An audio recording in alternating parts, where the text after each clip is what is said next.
टूटे हुए सपनों की सुने कौन सिसकी, अंतर को चीर व्यथा पलकों पर ठिठकी। हार नहीं मानूंगा, रार नहीं ठानूंगा, काल के कपाल पर लिखता मिटाता हूँ, गीत नया गाता हूँ। जय हिंद साथियों, नमस्कार and welcome to the UPSC और जिंदगी नामा। इन पंक्तियों से आपने तो अंदाजा लगा ही लिया होगा कि विदेश नीति सीरीज में आज हम किसकी बात करने वाले हैं। आज हम बात कर रहे हैं भारत के 3 बार के प्रधानमंत्री और मेरे फेवरेट आदरणीय श्री अटल बिहारी वाजपेयी जी के बारे में। और आज इस कार्यक्रम में हमारा मार्गदर्शन करने के लिए पुनः उपस्थित हैं विदेश नीति मामलों के जानकार और अंतर्राष्ट्रीय संबंधों से संबंधित बहुत सारी पुस्तकों के लेखक आदरणीय doctor Udaybhan Singh sir. Sir बहुत बहुत स्वागत। धन्यवाद संदीप आपका। सर आज हम अटल बिहारी वाजपेयी जी के व्यक्तित्व पर और उनकी विदेश नीति पर बात करेंगे। तो सबसे पहले मैं चाहूंगा कि थोड़ा सा आप उनके बारे में, उनके व्यक्तित्व के बारे में बताएं। देखिए, अटल बिहारी वाजपेयी जी का व्यक्तित्व बहुत ही महान व्यक्तित्व था। वह भारतीय राजनीति के अजात शत्रु माने जाते हैं। उनमें राष्ट्रवाद, भारतीय संस्कृति और परंपरा के प्रति सम्मान, वसुधैव कुटुंबकम की अवधारणा को साकार करना, समावेशी सोच और बहुजन हिताय बहुजन सुखाय, सर्वे भवन्तु सर्वे सुखिनः के गुणों का समावेश था। वाजपेयी जी के व्यक्तित्व पर चर्चा करना इतना आसान नहीं है। जब हम चर्चा करने बैठते हैं तो यह मन में भय उत्पन्न होने लगता है कि किस पक्ष की उनकी चर्चा करूं, किस पक्ष की चर्चा। उनका चाहे राजनीतिक चिंतन हो, उनका आर्थिक दर्शन हो, सामाजिक चिंतन हो या विश्व के साथ भारत को जोड़ना हो, बाह्य चिंतन हो, इतना विशाल है कि उसमें से मोतियों को खोज करके बाहर लाना, किस मोती को हम निकाल करके बाहर लाए, अपने आप में चुनौतीपूर्ण। संक्षेप में मैं संदीप इतना कहना चाहूंगा कि वह भारतीय राजनीति के एक ऐसे नेता थे जिनके सामने पक्ष और विपक्ष दोनों नतमस्तक होता था, दोनों उनका सम्मान करता था। वह एक राजनेता थे, एक पत्रकार थे, एक कवि थे। क्रिकेट की भाषा में हम कहें तो एक हरफन मौला थे, ऑलराउंडर थे। उसमें सभी गुणों का समावेश था। सर पिछली वीडियो में आपने कहा था कि मैं अटल बिहारी वाजपेयी जी के बारे में विस्तार से बताऊंगा। हाँ, कभी विदेश नीति पर चर्चा कर लेते हैं। हाँ। उसके बाद एक व्यक्तित्व को लेकर के अलग, क्योंकि अगर आज उनके व्यक्तित्व पर हम चर्चा करने लगेंगे तो जो हमारा मूल टॉपिक है वो उस पर कोई चर्चा नहीं हो पाएगी। जी सर, अब हम विदेश नीति के बारे में बात करते हैं। अटल जी 3 बार प्रधानमंत्री रहे भारत के, और हम समझना चाहेंगे कि उनकी विदेश नीति का मूल तत्व क्या था।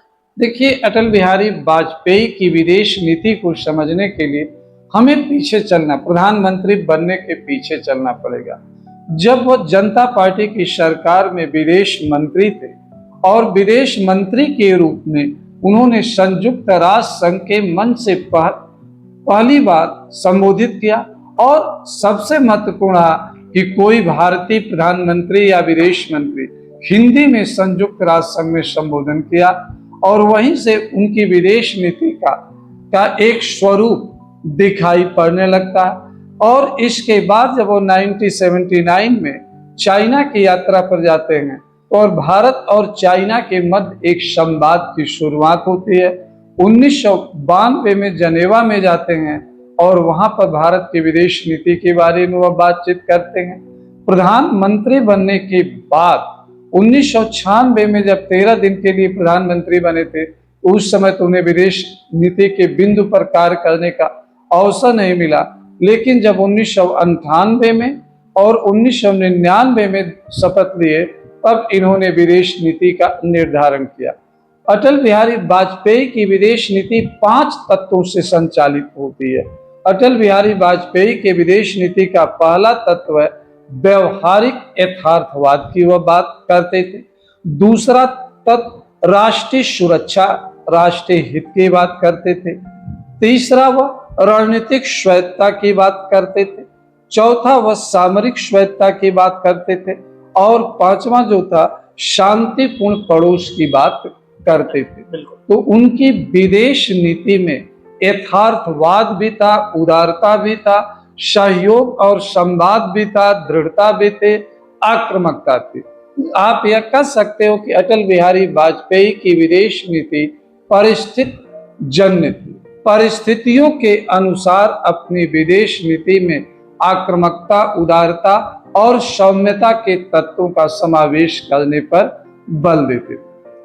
सर, अटल बिहारी वाजपेयी जी की विदेश नीति पर थोड़ा सा और हम चाहेंगे कि दर्शकों को आप डीप डाइव कराएं, और हम जानना चाहेंगे कि उनकी विदेश नीति की प्रमुख विशेषताओं पर हाँ, देखिए, अटल बिहारी वाजपेयी की विदेश नीति की अगर उनकी विशेषताओं की चर्चा न किया जाए तो वह अधूरी, और विशेषताएं भी उनके काफी है। सबसे पहले उन्होंने, हमने कहा कि अटल जी की विदेश नीति जो थी व्यवहारिक यथार्थवाद पर आधारित। उनका का नाम था कि अंतर्राष्ट्रीय राजनीति में केवल सिद्धांतों के आधार पर हमें आगे नहीं बढ़ना, हमें अपने राष्ट्रीय हितों, राष्ट्रीय सुरक्षा को सुनिश्चित करने के लिए व्यवहारिक दृष्टिकोण अपनाता।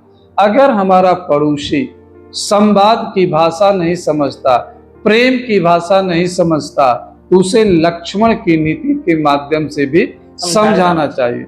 उन्होंने कहा कि अंतर्राष्ट्रीय राजनीति केवल सिद्धांतों पर नहीं चलती है कि हम किसी दूसरे देश के आंतरिक मामलों में हस्तक्षेप, यह हमारी विदेश नीति का एक पहलू है। लेकिन दूसरा देश बाज नहीं आ रहा, बार बार हमारे आंतरिक मामलों में हस्तक्षेप कर रहा, या हमारी राष्ट्रीय सुरक्षा को प्रभावित करने का प्रयास करता, तो हमको उसी की भाषा में जवाब देना होगा और उससे अधिक आक्रामक होकर के जवाब देना होगा।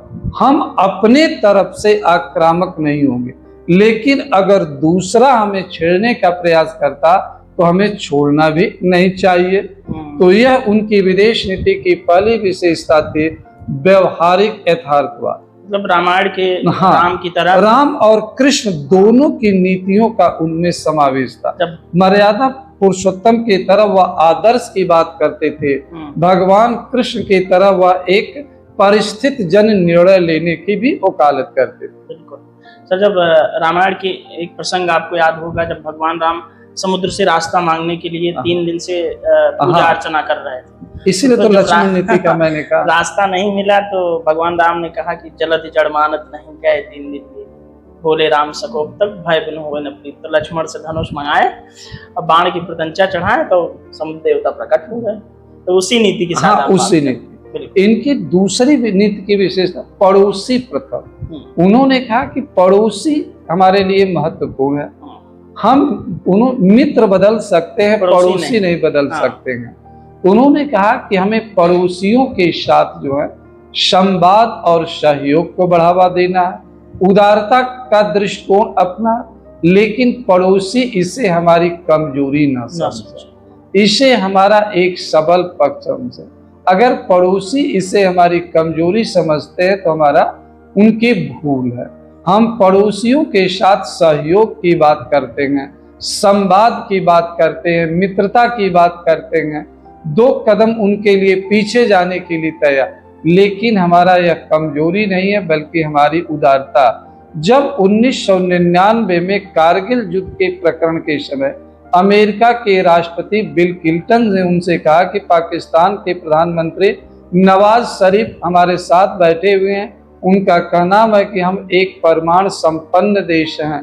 तो इस पर वाजपेयी जी ने तुरंत जवाब देते हुए कहा कि राष्ट्रपति महोदय, मियां नवाज शरीफ को आप बता दीजिए कि पहला परमाणु हमला हम नहीं करेंगे, लेकिन उनको इतना विश्वास दिलाता हूं कि अगर भारत पर परमाणु हमला होता तो पाकिस्तान कल का सूरज नहीं देख पाएगा।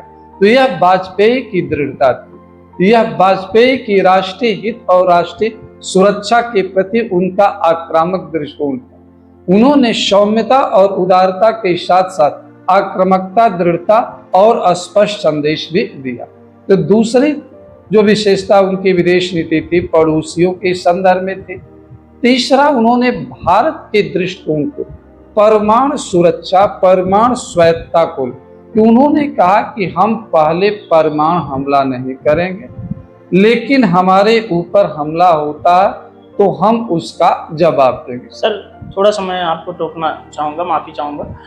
इसमें शायद न्यूक्लियर डॉक्ट्रिन में भी उनके समय में बदलाव हुआ क्या? हाँ, उन्होंने कहा कि उसी पर हमारा हाँ। कि हम न्यूनतम प्रतिरोधक क्षमता को हमेशा बनाए रखें। हम पहले किसी देश पर परमाणु हमला नहीं करेंगे, लेकिन हमारे ऊपर परमाणु हमला होता है तो हमें जवाबी कार्रवाई करने का पूरा अधिकार है और अपनी रक्षा में हम पुरजोर जवाब देंगे। उन्होंने यह भी कहा कि भारत की जो परमाणु नीति है वह राष्ट्रीय सुरक्षा को ध्यान में रखकर बनाई गई। हम वैश्विक स्तर पर परमाणु हथियारों की प्रतिस्पर्धा नहीं करना चाहते और उसमें अपने को सम्मिलित नहीं करना चाहते, लेकिन जो वर्तमान में परमाणु प्रतिषेध संधि है वह भेदभाव है, हम उसको किसी रूप में स्वीकार नहीं करते हैं। हम अपनी रक्षा के लिए न्यूनतम परमाणु रोधक क्षमता उत्पन्न करना चाहते हैं, विकसित करना चाहते हैं और रखना चाहते हैं। यह उनकी विदेश नीति की तीसरी। चौथी विशेषता उनकी विदेश नीति क्या है? वैश्विक शक्तियों के साथ संबंधों का पुनर्निर्माण, पुनर्संतुलन स्थापित करना। जहां एक तरफ पश्चिम के देशों के साथ हम नए आधार पर संबंध स्थापित करें, वहीं रूस के साथ हम अपने परंपरागत संबंधों को बनाए। हम पश्चिम के देशों के साथ आर्थिक कूटनीति को अंजाम दे रहे थे, आर्थिक सहयोग को बढ़ावा दे रहे थे, रणनीतिक स्वायत्तता को बढ़ावा दे रहे थे। तो दूसरी तरफ जो था सोवियत संघ, जो विघटन के बाद उसके साथ भी हम अपने संबंधों को बढ़ावा। वाजपेयी शासनकाल में इजराइल के साथ अपने सामरिक और रणनीतिक संबंधों को खुला किया गया, सार्वजनिक किया। पीवी नरसिम्हा राव के कार्यकाल में इजराइल के साथ हमने अपने संबंध स्थापित किए रणनीतिक, लेकिन उसको सार्वजनिक रूप से हम आगे। लेकिन वाजपेयी के शासनकाल में इजराइल के साथ अपने रणनीतिक और सामरिक संबंधों को खुलापन लाया गया और उसको सार्वजनिक कहा गया और कहा गया कि भारत इजराइल के साथ अपने सामरिक संबंधों को बढ़ावा देने के लिए तत्पर है और यह समय की आवश्यकता। फिर वाजपेयी की विदेश नीति का एक प्रमुख विशेषता प्रवासियों को प्रमुखता देना, प्रवासी भारतीयों को प्रमुखता देना। एक घटना बताना चाहेंगे हम संदीप। 1998 में जब भारत ने परमाणु परीक्षण किया तो अनेक देशों ने, क्या दुनिया के लगभग सभी देशों ने भारत पर आर्थिक प्रतिबंध लगा, लेकिन वाजपेयी जी मुस्कुरा रहे थे, एसबीआई मुस्कुरा रही थी। उस समय एसबीआई को दायित्व दिया गया था कि अगर भारत पर प्रतिबंध लगता तो जो विदेशों में रहने वाले भारतीय मूल के लोग हैं उनसे पैसा प्राप्त किया जाए, ऋण लिया जाए। तो एसबीआई ने एक बांड बनाया, रिसर्जेंट इंडिया बांड, और विदेशों में, उन देशों में जारी किया गया जहां भारतीय मूल के अधिक लोग रहते हैं। हुआ कि इस बांड को कैसे जानकारी दी जाए। यह बांड 15 दिन के लिए अगस्त 1998 में लाया गया था।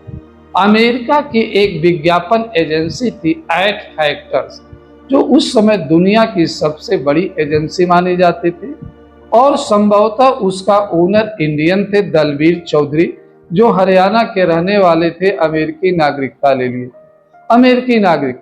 लेकिन इसके बावजूद उनके खून में कहीं न कहीं भारतीयता थी। जब एसबीआई ने उनसे संपर्क किया कि इस विज्ञापन का प्रचार करना, तो उन्होंने एसबीआई से कहा कि हमें इसकी फीस चाहिए और प्रचार करने की स्वायत्तता चाहिए, ऑटोनॉमी।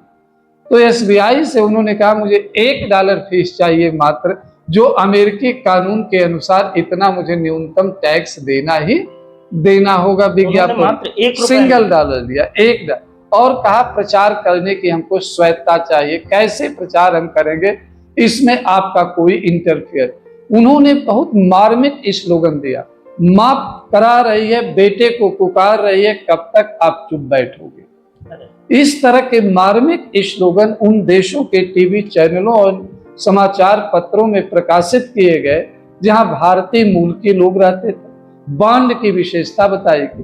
15 दिन में भारत सरकार को उस समय $4.16 बिलियन की धनराशि प्राप्त हो गई और भारतीय दूतावासों को पत्र मिलने लगे कि हम योजना के संदर्भ में समझ नहीं पाए। प्रधानमंत्री जी से कहिए कि अगले परमाणु परीक्षण की तैयारी करें, पैसे की हम कमी नहीं होने देंगे, जितना पैसा चाहिए उतना देंगे, लेकिन परमाणु परीक्षण कार्यक्रम नहीं रुकना चाहिए। यह भारतीयों का स्वाभिमान है, देशभक्ति का एक नया इसी के बाद वाजपेयी जी ने एमएल सिंघवी की अध्यक्षता में एक समिति का गठन किया। उसके बाद प्रवासी दिवस मनाया जाने लगा। प्रवासी सम्मेलन प्रत्येक वर्ष आयोजित करने की श्रृंखला जो 9 जनवरी को 9 जनवरी और पर्सन ऑफ इंडियन ओरिजिन के कंसेप्ट को बढ़ावा दिया। तो वाजपेयी जी ने ऐसे भारतीय जो कई पीढ़ी पहले विदेश चले जा चुके थे, उनकी नई पीढ़ी आ चुकी थी, उनको भारत के साथ जोड़ने का काम किया, अपने जड़ों के साथ उनमें प्यार करना सिखाया। तो पड़ोसी प्रथम की नीति थी। वाजपेयी जी की विदेश नीति की अगली विशेषता जो थी, जो पीवी नरसिम्हा राव ने लुक ईस्ट पॉलिसी शुरू किया था, इससे संबंध वाजपेयी जी ने लुक ईस्ट पॉलिसी को और परिमार्जित किया। आसियान के देशों के साथ अपने संबंधों को आगे बढ़ा। जहां पीवी नरसिम्हा राव के कार्यकाल में 1994 में भारत आसियान रीजनल फोरम का सदस्य बना और 96 में जो था वाजपेयी जी एचडी देवगौड़ा जब प्रधानमंत्री थे तो भारत आसियान डायलॉग पार्टनर का मेंबर बना। लेकिन वाजपेयी जी के शासनकाल में वर्ष 2002 में यह निर्णय लिया गया कि भारत और आसियान का शिखर सम्मेलन प्रत्येक वर्ष आयोजित किया जाएगा।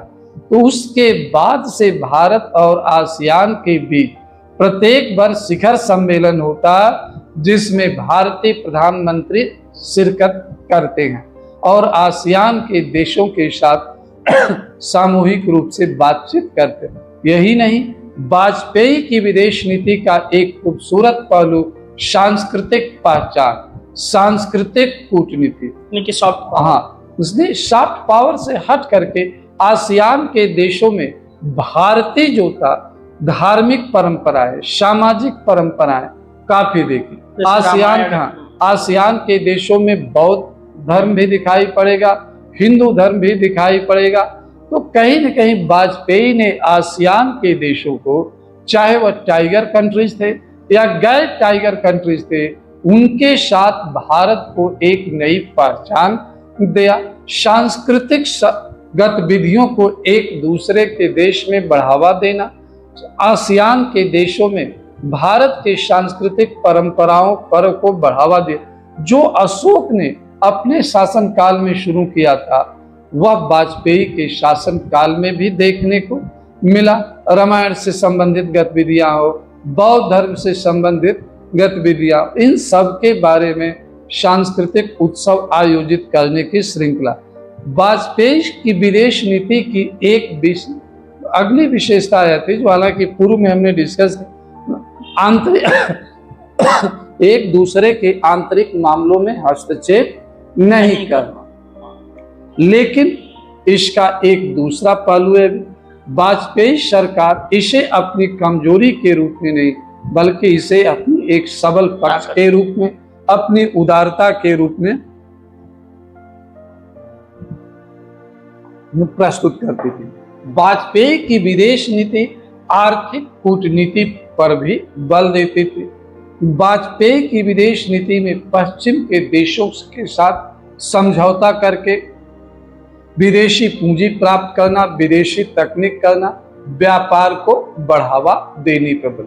यही नहीं, वाजपेयी के शासन काल में ही दक्षिण एशियाई देशों के साथ south Asian preferential trade agreement को बढ़ावा देने की भी नीति अपनाई गई।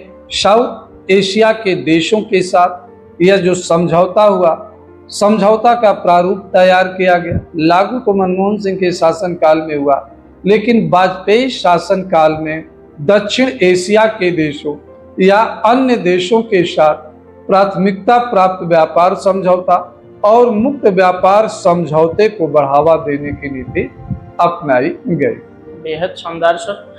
ये उनके व्यक्तित्व की ही अपनी विशेषता थी कि विभिन्न क्षेत्रों में भारत का उन्होंने कद ऊंचा किया। सर, जैसा कि आपने अपने बातचीत के दौरान कहा कि अटल जी कहते थे कि हम दोस्त बदल सकते हैं, पड़ोसी नहीं। इसीलिए उन्होंने इस कथन पर अमल करते हुए उन्होंने पड़ोसियों के संदर्भ में बहुत अच्छी नीतियां अपनाई। एक एक करके हम चाहेंगे कि आप प्रकाश डालें कि पड़ोसियों के संदर्भ में उनकी विदेश नीति कैसी थी। सर्वप्रथम फेवरेट पड़ोसी पाकिस्तान। देखिए, अटल बिहारी वाजपेयी एक उदारवादी नेता थे, इसके साथ साथ राष्ट्रवादी भी थे। राष्ट्र की सुरक्षा, राष्ट्रीय हित उनके लिए सर्वोपरि थे। पाकिस्तान के साथ या हम कहें दक्षिण एशिया के सभी देशों के साथ वह बेहतर संबंध स्थापित करने पर बल दिया। लेकिन आपने पाकिस्तान के साथ जिक्र, तो पाकिस्तान के साथ संवाद, सहयोग और मिलकर कार्य करने की रणनीति उन्होंने डेवलप करना चाहा। पाकिस्तान के साथ संबंधों में सुधारने के लिए वह 1999 में, मार्च 1999 में पाकिस्तान की बस यात्रा भी किया था, जिसे लाहौर बस यात्रा। हाँ, लाहौर बस, अमृतसर से लाहौर बस यात्रा की, जिसमें विभिन्न क्षेत्रों के विशिष्ट व्यक्तियों को, जैसे क्रिकेट जगत से सुनील गावस्कर और कपिल देव को लाया गया, या फिल्मी दुनिया से देवानंद और अन्य कुछ लोगों को ले जाया गया, शत्रुघ्न सिन्हा।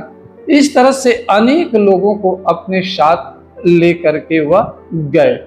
शत्रुघ्न सिन्हा एक सांसद के रूप में वह गए थे, उस समय वह जो है बीजेपी के सांसद थे। उन्होंने पाकिस्तान के साथ बेहतर संबंध बनाने के प्रयास किया।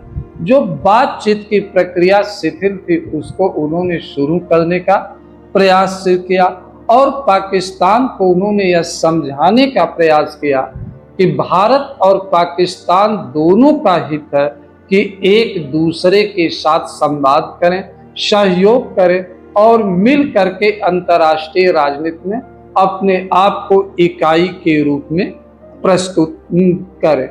लेकिन इसका परिणाम उल्टा रहा। 2 महीने बाद ही जो है कारगिल एपिसोड आता है, जिसके कारण भारत और पाकिस्तान के संबंध काफी निचले स्तर पर चले जाते हैं। कारगिल का युद्ध होता है, परवेज मुशर्रफ ने, हाँ, परवेज मुशर्रफ, हाँ, यह भी कि जब वाजपेयी जी पाकिस्तान की यात्रा पर गए थे, परवेज मुशर्रफ उस समय सेना अध्यक्ष थे, उन्होंने वाजपेयी जी के साथ हाथ तक नहीं मिलाया था। संकेत तो वहीं से मिल गया था।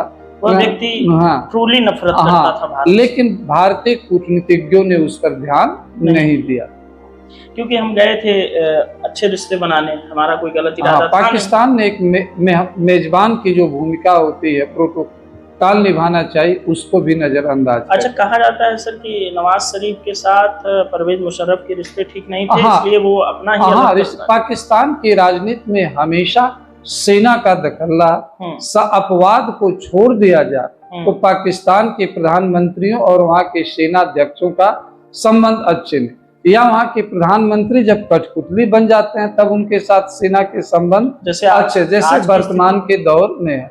इमरान खान पाक सेना के हाथ की कठपुतली नहीं बने, आज वो जेल की शोभा बढ़ा रहे हैं और मुल्ला मुनीर शासन कर रहे हैं। सर, चाइना के संदर्भ में थोड़ा प्रकाश डालें। देखिए, वाजपेयी जी ने चाइना के साथ बहुत पहले ही संवाद की श्रृंखला शुरू कर दिया। आपने कहा विदेश मंत्री काल, प्रधानमंत्री बनने के बाद उन्होंने चाइना के साथ संवाद को बढ़ावा दिया। 2003 में चाइना ने यह स्वीकार किया कि जो है सिक्किम भारत का अभिन्न अंग है, उस पर चाइना का कोई दाव, और भारत भी यह स्वीकार किया तिब्बत चाइना का अंग है। तो वाजपेयी जी के शासन काल में चाइना और भारत के मध्य सीमा विवाद को सुलझाने के लिए प्रतिनिधियों का आदान प्रदान किया गया। दोनों देशों के प्रतिनिधि एक दूसरे की यात्रा किया और बातचीत की एक श्रृंखला शुरू की गई। चाइना हो या अन्य पड़ोसी देश, वाजपेयी जी ने उनके साथ विश्वास बहाली पर बल दिया। संदीप, जब तक हम विश्वास कायम नहीं करते हैं तब तक हम किसी मुकाम या समझौते पर नहीं पहुंचते हैं। चाहे व्यक्तिगत संबंध हो, चाहे गैर व्यक्तिगत संबंध हो, राष्ट्रीय राजनीति हो, अंतर्राष्ट्रीय राजनीति हो, उसमें विश्वास बहाली की भूमिका बहुत महत्वपूर्ण होती है। तो अटल बिहारी वाजपेयी ने चाइना के साथ संबंधों को सुधारने के लिए विश्वास बहाली पर बल दिया। वाजपेयी जी के ही शासनकाल में चाइना के साथ 2003 में व्यापार को बढ़ावा देने के लिए नाथुला दर्रा खोलने का निर्णय लिया गया। बिल्कुल सर, लाहौर घोषणा पत्र के बारे में थोड़ा सा। जब वाजपेयी जी ने पाकिस्तान की यात्रा किया था तो उस समय उन्होंने लाहौर घोषणा पत्र तैयार हुआ था दोनों देश। तो लाहौर घोषणा पत्र भारत और पाकिस्तान के बीच संबंधों में सुधार के लिए सृजित किया गया एक दस्तावेज है। लाहौर घोषणा पत्र में शिमला समझौते के प्रति दोनों देशों ने प्रतिबद्धता व्यक्त किया था, जो हम पहले डिस्कस कर चुके हैं। बिल्कुल बिल्कुल। फिर दूसरा पॉइंट, इन्होंने परमाणु को लेकर, परमाणु एवं सामरिक गतिविधियों को लेकर के इन दोनों देशों ने तीन किया कि हम परमाणु खतरे के जोखिम को कम करेंगे, हम एक दूसरे को सूचना देंगे और अपने परमाणु सिद्धांतों के बारे में एक दूसरे के साथ चर्चा करें। उन्होंने जो पहला कहा कि हम एक दूसरे जो परमाणु बम बनाएंगे, परमाणु हथियार, उसके जोखिम को न्यूनतम करेंगे। जोखिम, अगर अंजाम में कोई परमाणु रिसाव होता, हम दोनों देश परमाणु संपन्न है, परमाणु का है हमारे पास, तो हम परमाणु से खतरे को कम से कम करने का प्रयास करेंगे, न्यूनतम प्रतिरोधक क्षमता हम विकसित करेंगे। इसमें दूसरा पॉइंट, हम अगर किसी मिसाइल का परीक्षण करते हैं, किसी ऐसे हथियार का परीक्षण करते हैं, दोनों देश एक दूसरे देश को सूचना देंगे। यह हमारा परमाणु सिद्धांत क्या है, इसके बारे में हम एक दूसरे के साथ साझा करें। यह पहला से हमने कहा कि लाहौर घोषणा पत्र में पहला था शिमला समझौता जो 1972 में हुआ था, श्रीमती इंदिरा गांधी और जुल्फिकार अली भुट्टो का। जुल्फिकार अली भुट्टो ने एक नारा दिया था, घास की रोटी खाएंगे, परमाणु बम बनाएंगे, जम्मू कश्मीर लेकर श्रीमती इंदिरा गांधी ने इस पर कमेंट करते हुए कहा था कि भुट्टो साहब को कई जन्म लेने पड़ेंगे, मैं रहूं या न रहूं, लेकिन जम्मू कश्मीर लेने के लिए भुट्टो साहब को कई जन्म। भुट्टो साहब ने 72 में समझौता किया, लेकिन 1978 में उनको जो जियाउल हक ने फांसी दे दिया था। तो लाहौर घोषणा पत्र का दूसरा पॉइंट, तीसरा पॉइंट था कि हम एक दूसरे के आंतरिक मामलों में हस्तक्षेप नहीं करें। हालांकि पाकिस्तान ने इसका अनुपालन कभी नहीं किया।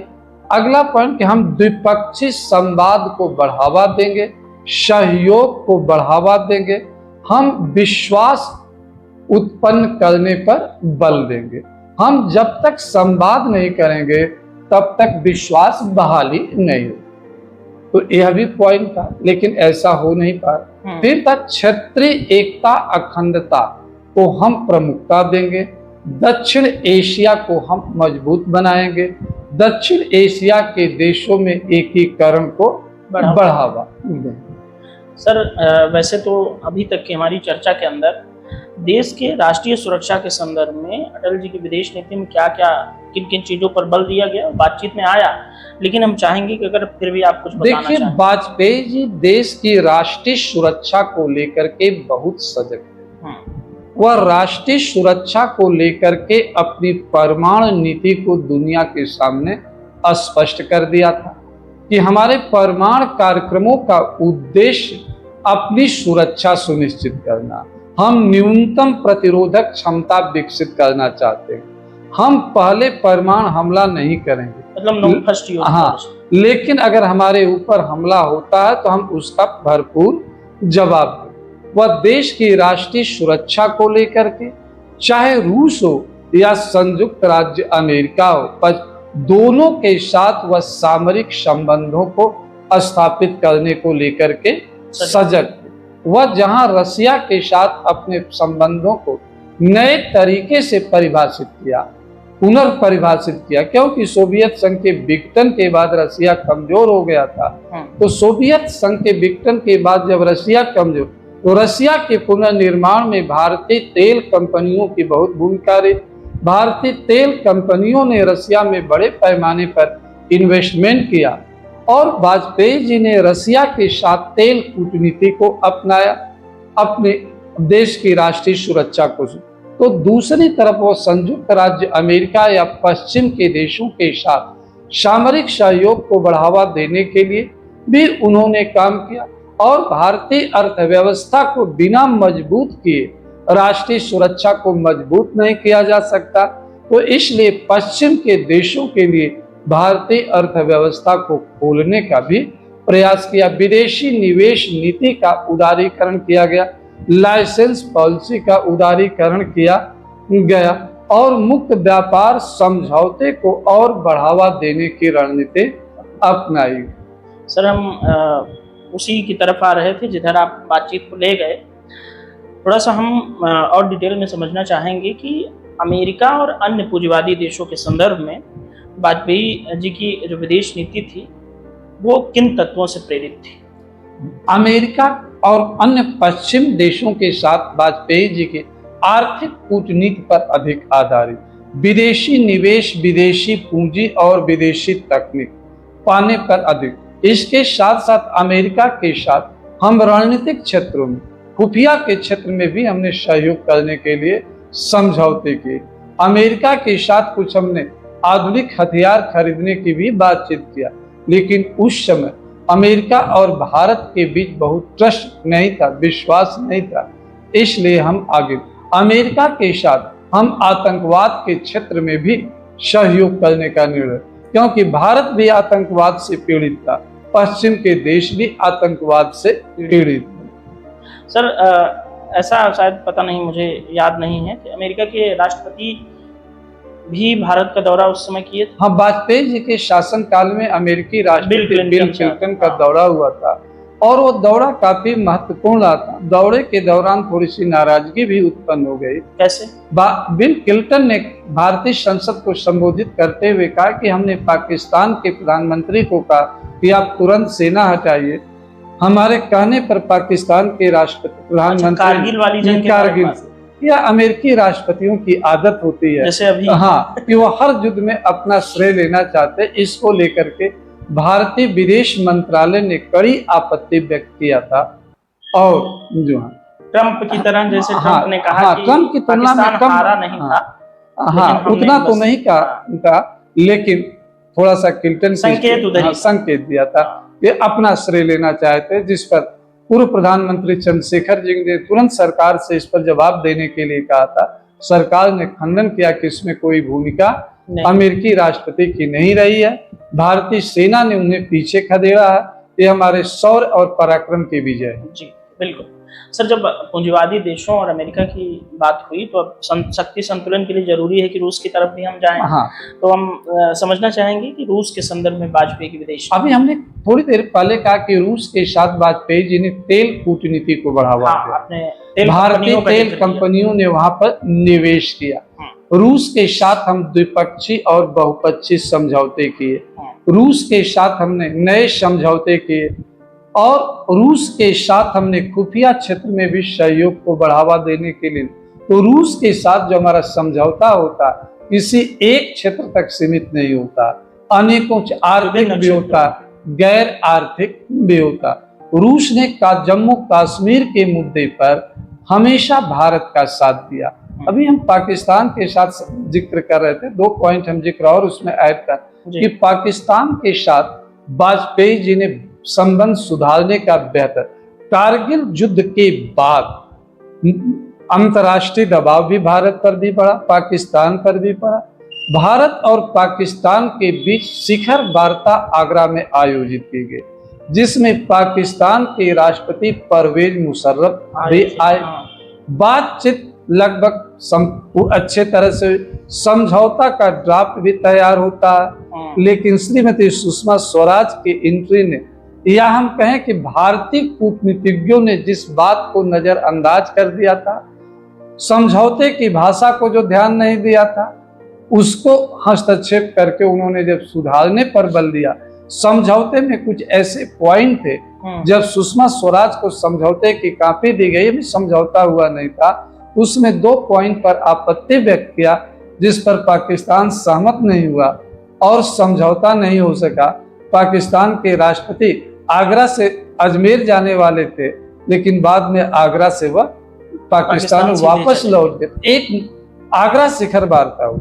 उसके बाद 2004 के शुरू में जब इस्लामाबाद में सार्क का शिखर सम्मेलन हुआ था, तो भारतीय प्रधानमंत्री ने पाकिस्तान को बाध्य कर दिया यह कहने के लिए कि पाकिस्तान की धरती से भारत विरोधी गतिविधियां संचालित नहीं होगी, भारत विरोधी आतंकवादी गतिविधियों को बढ़ावा।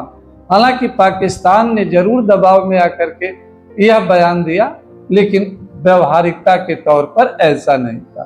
तो भारत और अमेरिका का हम जिक्र कर रहे थे, तो भारत और अमेरिका के बीच संबंधों में एक बाधक पाकिस्तान के प्रति अमेरिका का प्रेम या उदारवादी दृष्टि। पाकिस्तान को अमेरिका F-16 जैसे हथियार देता रहा, जिसका भारत खुलकर विरोध करता आ रहा। सर, अब हम समझना चाहेंगे, जैसे दक्षिण पूर्व एशिया के संदर्भ में वाजपेयी की विदेश नीति के बारे में आपने बहुत कुछ बताया कि उन्होंने सांस्कृतिक प्रसार किया भारत के, जो जैसे चाहे वो बौद्ध धर्म हो या हिंदुइज्म को लेकर के उन्होंने काफी कुछ काम, क्योंकि लुकिस्ट पॉलिसी का आपने जिक्र किया, तो हम चाहेंगे अगर इस पे कुछ और पॉइंट्स। भारतीय प्रधानमंत्री ने, अटल बिहारी वाजपेयी ने 2003 में आसियान के शिखर सम्मेलन बाली में शिरकत किया और आसियान के साथ अपने संबंधों को एक नई दिशा दिया। वाजपेयी जी ने एक शासन काल में गंगा मेकांग परियोजना शुरू हुई। गंगा भारत की एक धार्मिक आध्यात्मिक नदी है जो एक सभ्यता का प्रतीक है। मेकांग जो है आसियान के देशों में बहने वाली नदी है। हालांकि दोनों नदियों के बीच कोई जुड़ाव नहीं है, दोनों नदियां दो सभ्यता का परिचायक है। तो इनके नाम पर कहा गया कि पूर्वोत्तर के मणिपुर को म्यांमार के साथ सड़क मार्ग परियोजना से जोड़ा जाएगा और मणिपुर से हम म्यांमार होते हुए सड़क और रेल मार्ग से आसियान के विभिन्न देशों के बीच हम पहुंचेंगे। अच्छा, ये उन्हीं के टाइम की परियोजना?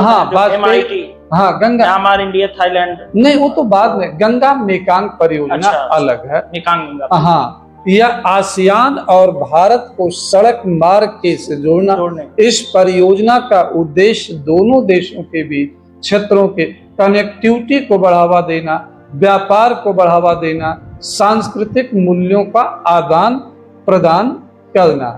बिल्कुल सर, अब जैसे परमाणु संदर्भ में हमने काफी बात की, CTBT पर हमने बात की।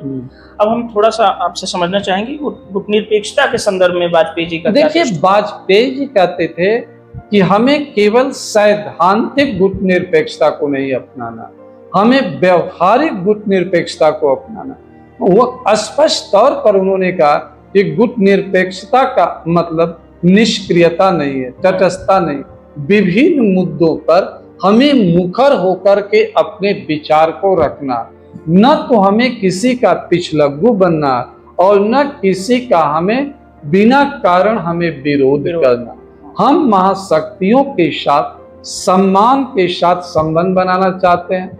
हम वास्तविकता और यथार्थ के आधार पर, मुद्दों के आधार पर सहयोग और विरोध हमें करना है।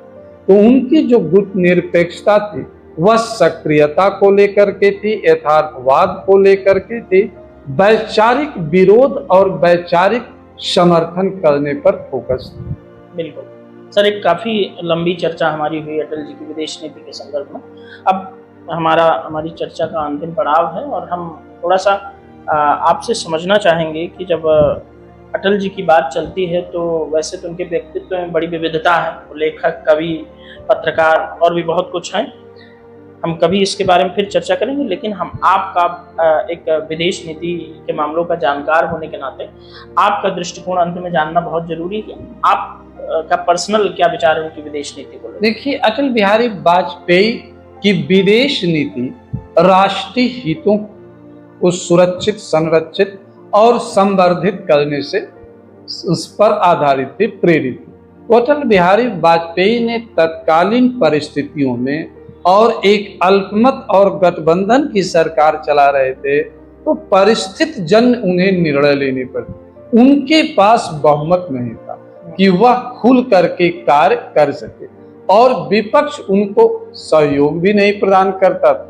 तो तत्कालीन राजनीतिक परिस्थिति में और वैश्विक परिस्थितियों में वाजपेयी ने एक बेहतरीन बैट्समैन की भूमिका निभाई।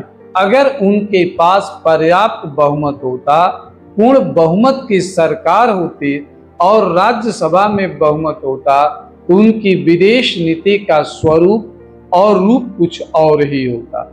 लेकिन उन्होंने अल्पमत की सरकार के दौर में भी, गठबंधन के दौर में भी खूबसूरती से उन्होंने जो है अपनी विदेश नीति को अंजाम दिया। अपने राष्ट्रीय हितों को, देश के हितों को सुरक्षित, संरक्षित और संवर्धित करने के लिए उन्होंने काम किया। उनकी विदेश नीति का एक खूबसूरत पहलू इजराइल के साथ अपने संबंधों को छिपाना नहीं, बल्कि उसे सामरिक बनाना और इजराइल के साथ खुफिया के क्षेत्र में, सामरिकता के क्षेत्र में, तकनीक के क्षेत्र में, आतंकवाद के निरोध के क्षेत्र में आगे बढ़ करके कार्य करने की नीति अपनाई गई। और कहा तो यह भी जाता है कि यहीं से भारत की विदेश नीति का डिहाइफनेशन की शुरुआत होती है, जो इजराइल और फिलिस्तीन के संदर्भ में नहीं, पूरे विश्व के हम हमारी विदेश नीति अपने राष्ट्रीय सभी देशों के साथ संचालित होगी। हम किसी देश को दबाव में आकर के या इस आधार पर हम अपनी नीति का संचालन नहीं करेंगे कि अगर हम इजराइल से संबंध बनाएंगे तो कतर नाराज हो जाए। कतर के साथ हमारे संबंध के आधार कुछ और हैं, इजराइल के साथ संबंध के आधार कुछ और। राष्ट्रीय हितों को ध्यान में, राष्ट्रीय हित, बिल्कुल सर। साथियों, मुझे याद आता है कि जब प्रधानमंत्री अटल बिहारी वाजपेयी जी सर संसद में बोलते थे कि सरकारें आएंगी जाएंगी, बिल्कुल, लेकिन देश रहेगा। उनका सीधा मानना था कि राष्ट्र हित सर्वोपरि। बिल्कुल।